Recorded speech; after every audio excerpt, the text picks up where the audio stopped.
कारण संदीप कुमार स्वागत सभी का संदीप सर के यूट्यूब चैनल में। और मध्य प्रदेश कर्मचारी चयन मंडल की विभिन्न भर्ती परीक्षाओं के लिए जेडी ने नए भर्ती नियमों का जो प्रारूप जारी किया है वो हमने आपको बताया था, और अब इसे लेकर कई सारे अभ्यर्थियों के डाउट है। तो आज न्यूज़पेपर के माध्यम से भी आपको एक बड़ी अपडेट देने वाले हैं कि क्या पुलिस विभाग, पंचायत सचिव या छात्रावास अधीक्षक जैसी भर्तियों का सिलेबस भी यही रहेगा या कुछ और रहेगा। तो पूरे नियमों को यहाँ पर आसान से यहाँ पर भाषा में आपको बताने वाले हैं। तो आज अंत तक इस वीडियो के साथ बने रहेगा। और आपको बता दें, पंचायत सचिव की भर्ती में सीपीसीडी अनिवार्य किया गया है।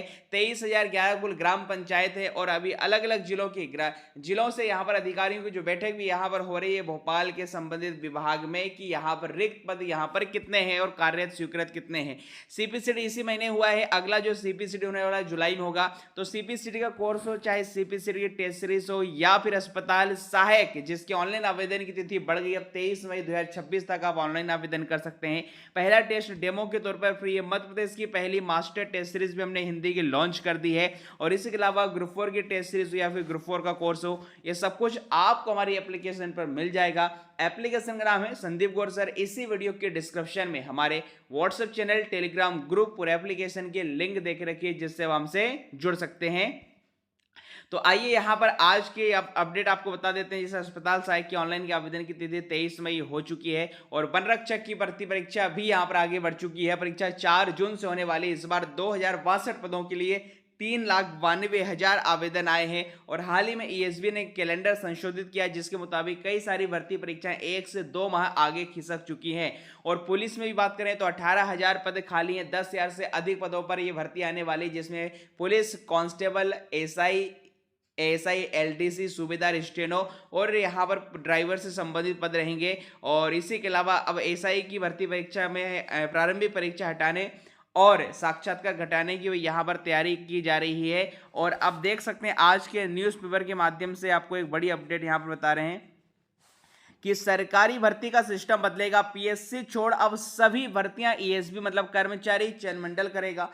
अब साल में देखिएगा 3 पात्रता परीक्षाएं होंगी, और इनके स्कोर कार्ड से ही आपको नौकरी मिलने वाली है। तो देख सकते हैं यहाँ पर कि प्रदेश में सरकारी भर्ती प्रक्रिया पूरी तरह बदलने जा रही है। राज्य सरकार ने नए भर्ती नियमों का ड्राफ्ट जारी कर दिया है, और इसके तहत अब मध्य प्रदेश लोक सेवा आयोग को छोड़कर लगभग सभी सरकारी पदों पर भर्ती केवल कर्मचारी चयन मंडल के जरिए होगी। कोई भी विभाग अपनी तरफ से अलग भर्ती प्रक्रिया नहीं चला सकेगा। और ये जो नए नियम है देख सकते हैं 1 अक्टूबर 2026 से लागू होंगे। मतलब इससे पहले ईएसबी कैलेंडर में जो भर्ती परीक्षाएं यदि उनके नोटिफिकेशन जारी हो जाते हैं तो उनका जो सिलेबस है पहले वाला ही रहेगा। फिलहाल इससे उसमें लागू नहीं किया जाएगा।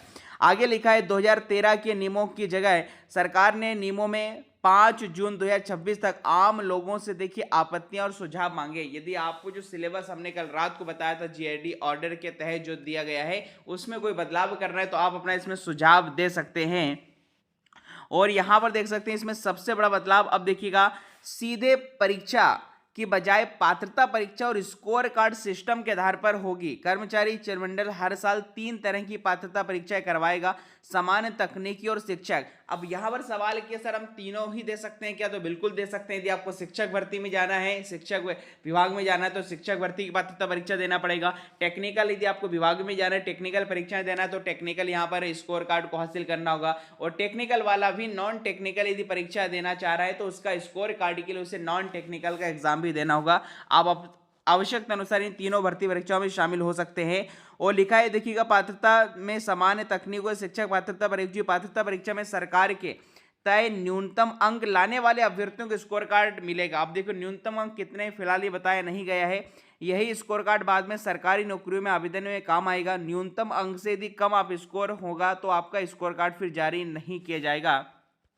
और इसी प्रकार नकल पर नकेल परीक्षा में ड्यूटी स्टाफ को धमकाना भी इसमें अपराध बताया गया है। अब भास्कर का जो एक्सप्लेनर है इसमें देखिए क्या बताया गया है, स्कोर कार्ड 2.5 साल ही मान होगा। अभ्यर्थियों को लगभग एक स्कोर कार्ड कई भर्तियों में वो उपयोग कर सकेंगे। जैसे यहाँ पर आप देख सकते हैं कि कौन कौन सी पात्रता परीक्षा होंगी और इसका उपयोग क्या होगा। ईएसबी हर साल 3 तरह की परीक्षा कराएगा, जिसमें संयुक्त तकनीकी परीक्षा है, तकनीकी नौकरियों जैसे इंजीनियरिंग, कृषि, कानून, पैरामेडिकल आदि के लिए। दूसरा संयुक्त सामान्य परीक्षा जिसमें सामान्य ग्रेजुएट स्तर की गैर तकनीकी नौकरियों के लिए होगी, और एक होगी शिक्षक पात्रता परीक्षा जो कि स्कूल शिक्षकों के लिए होगी।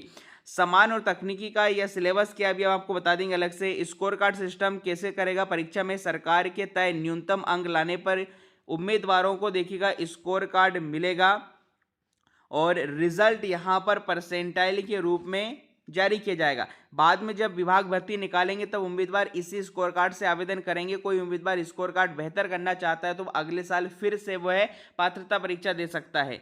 और आगे लिखा स्कोर कार्ड कितने समय के लिए मान होगा, तो देखिएगा तकनीकी और सामान्य स्कोर कार्ड रिजल्ट वाले साल के बाद 2 वर्षों की 31 दिसंबर तक मान रहेगा, यानी करीब 2.5 साल तक शिक्षक पात्रता परीक्षा पास करने वाले उम्मीदवार जीवन भर मान्य किया जाएगा, पर नौकरी में आवेदन के लिए स्कोर कार्ड 2.5 साल ही मान रहेगा।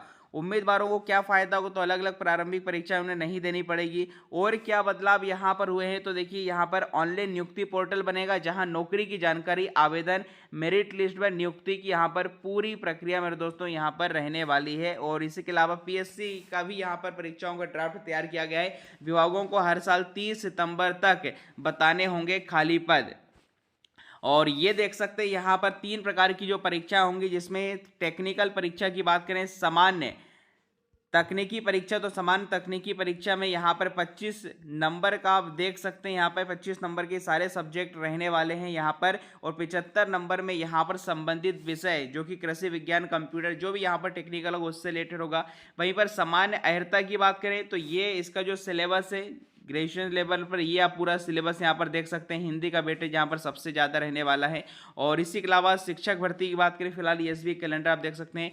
शिक्षक भर्ती परीक्षा का भी यहाँ से अलग इसका पात्रता परीक्षा होगी, और फिलहाल इसमें यह नहीं बताया गया है कि इसके शिक्षक बनने के लिए क्या चयन परीक्षा भी देनी होगी, ये शिक्षा विभाग के द्वारा ही तय किया जाएगा। तो वर्ग 1, 2, 3 भी यहाँ पर आवश्यकता अनुसार इसमें यहाँ पर इनकी भर्ती परीक्षा यहाँ पर होने वाली। अब बात करें सर पुलिस विभाग छात्रावास अधीक्षक, इनका क्या सिलेबस रहेगा, तो भाई छात्रावास अधीक्षक और ग्राम पंचायत सचिव, अब चूंकि इन्होंने कहा कि 1 अक्टूबर के बाद इनका नोटिफिकेशन आएगा, तो जाहिर सी बात है इनका भी वही सिलेबस होगा जो हमने यहाँ पर परिशिष्ट 2 में बताया। जी हाँ, परिशिष्ट 2 में यहाँ पर 25-25 नंबर के जो 4 सेक्शन किए गए, यही छात्रावास अधीक्षक और ग्राम पंचायत सचिव में रहेगा। सर क्या पुलिस विभाग की भर्तियों के लिए भी जैसे एसआई हो या एमपीएसआई या एएसआई, एलडीसी, कांस्टेबल, क्या वो वन रक्षक, जेल प्रहरी का भी यही सिलेबस होगा क्या, तो वन रक्षक, जेल प्रहरी का तो यही होगा। बट फिलहाल यदि हम बात करेंगे पुलिस विभाग अपनी तरफ से एक भर्ती बोर्ड बनाने की जो बात कर रहा है, जैसे हमने आपको बताया था पहले भी कि जून में बनेगा पुलिस भर्ती बोर्ड, और 1 महीने की लाल फीता शाही की खुलेगी गठान, 10,000 पुलिस जवानों की भर्ती का रास्ता साफ हो चुका है। तो वैसे ईएसबी कैलेंडर में भी पुलिस भर्ती दिसंबर में है, तो जाहिर सी बात है 1 अक्टूबर 2026 के नए नियम लागू हो जाएंगे। और किंतु यदि पुलिस भर्ती बोर्ड का गठन नहीं हो पाया तो उसके बावजूद भी यहां पर आप ये कह सकते हैं कि जो नए भर्ती नियम है इसी आधार पर पुलिस विभाग का सिलेबस रहेगा, जिसमें 25-25 नंबर के 4 सेक्शन होंगे। किंतु यदि जून में पुलिस भर्ती बोर्ड का गठन हो जाता है और सभी वर्दी वाली जो भर्तियां हैं पुलिस के माध्यम से की जाती है, तो सिलेबस वही रहेगा, क्योंकि पुलिस की जीओपी अलग है। पुलिस की जीओपी में एसआई, एलडीसी, सूबेदार, स्टेनो, सभी कांस्टेबल का सिलेबस जो पहले दिया गया था वही यहां पर पुलिस भर्ती बोर्ड के द्वारा लिया जाएगा। बट स्पष्ट है कि यदि पुलिस भर्ती बोर्ड का गठन नहीं होता है, ईएसबी के माध्यम से यदि परीक्षा होगी 1 अक्टूबर 2026 के बाद, यदि इनके नोटिफिकेशन जारी होते हैं, तो फिर नया जो प्रारूप दिया गया है उसी आधार पर पुलिस भर्ती परीक्षाओं का भी सिलेबस होगा। तो ये पूरी अपडेट हमने आपको बताई है। आपके इस पर क्या राय है कमेंट बॉक्स में जरूर बताइएगा। और हाँ, जानकारी वीडियो पसंद आए तो इसे लाइक, शेयर, सब्सक्राइब जरूर कीजिएगा। मिलते हैं अगले वीडियो में। बहुत बहुत धन्यवाद।